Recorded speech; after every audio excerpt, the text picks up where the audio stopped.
Welcome back to the channel. Today I am reviewing a 14-inch electronic cymbal from the eDrum brand Unlock that I'm going to test as a crash cymbal and also as a hi-hat. Netherlands-based electronic drum store DRUMS sent me this cymbal along with a 15-inch Lemon Ride for review.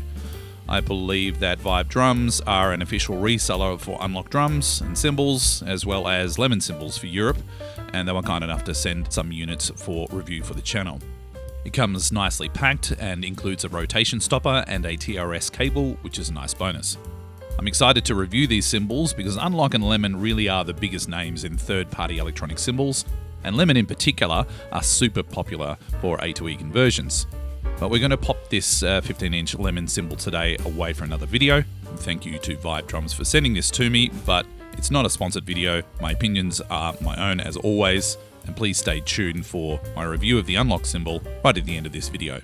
Eugene, stop the track! Alright, so I want to try this Unlock cymbal as a two-piece hi-hat. To explain how, and more importantly why I'm going to do that, I'll go through a bit of context. A couple of months back, I was sent the new Lemon 14-inch two-piece hi-hats, the ones you can see on the screen here. Please let me know in the comments if you'd like to see my review on these. And I'm quite particular about the aesthetic of my setup, and I wanted everything to match the grey Efnote cymbals I have. The black Lemon hi-hats, whilst they're very good, look kind of weird and out of place in my view. In case you weren't aware, Efnote hi-hats can't be used with non-Efnote drum modules due to their proprietary connection. And I know you'll be like, but Mr. A to E, just go and buy the 14-inch Unlock two-piece hi-hats. And yes, I agree, that's what a sane person would do. But there was one sticking point with the Unlock hi-hats that I didn't really like, and that's that the hi-hat controller has a fixed TRS cable hardwired into the system rather than a separate TRS patch cable like Lemon hi-hats and others. Some electronic hi-hats have this feature, and the hardwire connection can fail. It's kind of because it's being yanked around as you're raising the cymbal up and down on the hi-hat stand. So by combining the Unlock top cymbal with the Lemon controller plate at the bottom, I'm hoping to have the best of both worlds. So TLDR, this experiment is part practical and part vanity. Let's do a quick comparison now with the 14-inch Efnote hi-hats. They seem to be of similar weight, and more importantly, they're both similarly thin and flexible, which makes them really fun to play on. I note that the Lemon cymbals by design are a little bit more stiff and chonky and less flexible to other cymbals like Unlock, so that was a consideration as well.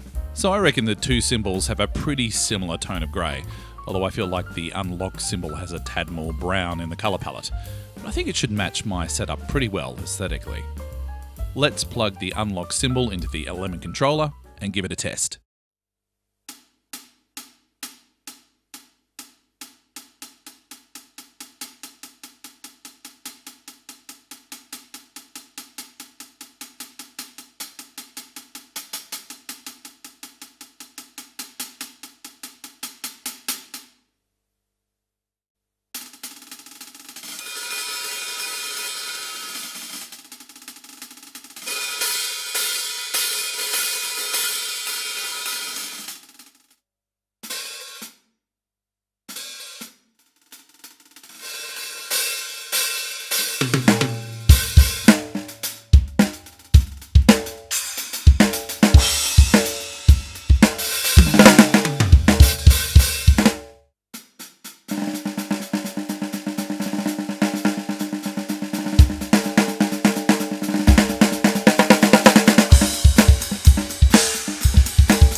Okay, review time.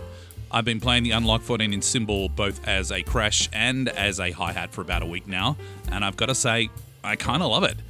It's quite a hot cymbal insofar as the signal being picked up from the piezo is very strong.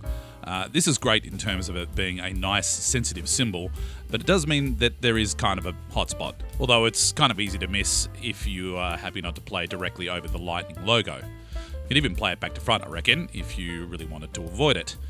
Despite that, I would say that the cymbal sensitivity isn't 100% across the cymbal, but it's pretty damn good, and for the price, I'm genuinely impressed. Is there much in it between the Efnote cymbal, for example, or even a Roland hi-hat? I would say for the price, there really isn't that much in it. It's a nice light cymbal as well, at around 1.2 kilograms, and measures in at a true 14 inches, and it's nice and flexible as I showed earlier. It's good to see that some of the vibration issues from version 1 of this cymbal seem to have been fixed. Like a lot of these more thin and flexible E-cymbals, there is a bit of buzzing that goes on when you hit the cymbal, which you don't get on thicker cymbals, but it's not that noticeable and it doesn't affect the triggering at all. A lot of people get confused about the provenance of third-party cymbals like this one from Unlock. Unlock Drums is a Chinese company. They're not made and have no association with other companies like the worlddrummers.com website. World Drummers, for example, is just a reseller, and I note that as of recently they don't stock Unlock products at all anymore, as far as I'm aware. So it's great to see that resellers like Vibe Drums are carrying the brand so that A2E drummers across the globe can access them. I really love this cymbal, both as a crash and as a hi-hat, and I'm kind of happy to recommend it. However, like other cheaper cymbals, the proof will be in the pudding in terms of how long it lasts, although it's looking really good thus far. And I think it did the trick in terms of blending in with my Efnote cymbals.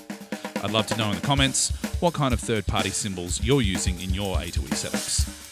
If you like this video and want to know more about all things electronic drums and cymbals, the very best triggers on the market, and all things A2E, please subscribe for more.